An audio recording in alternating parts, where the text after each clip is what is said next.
thắm nụ cười duyên.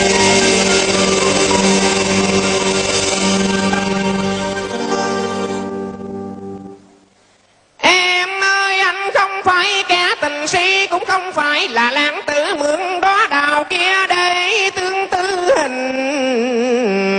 bông, mà chỉ bâng khuâng với trái tim rung động khi lần đầu tiên hạnh ngộ với hoa đào.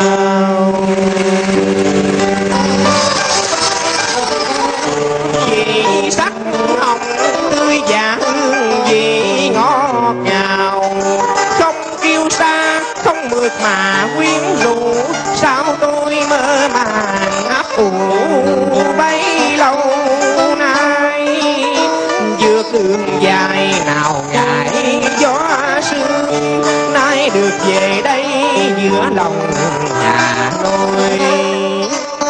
Trời đất vào xuân đào ơi đừng nỡ vội, để tôi được bồi hồi nhìn đại qua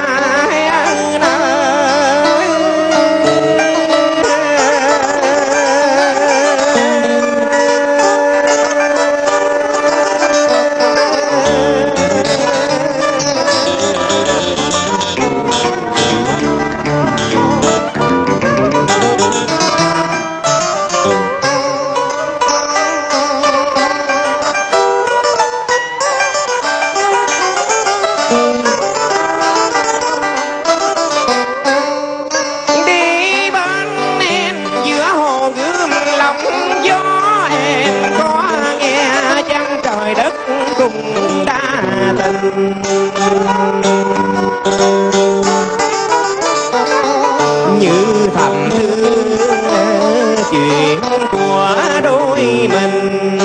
Anh trai miền Nam phải lòng cô gái Bắc, bởi giọng nói ngọt ngào ấp cánh đào tươi.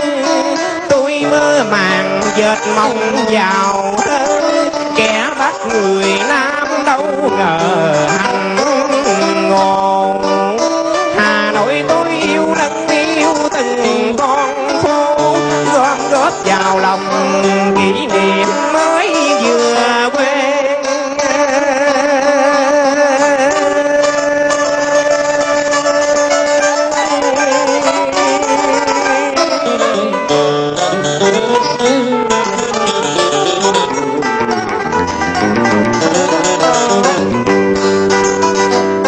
Hà Nội ơi 36 phố phường tôi chưa qua hết, nhưng tôi đã hiểu rồi nhân nghĩa dệt thành thơ.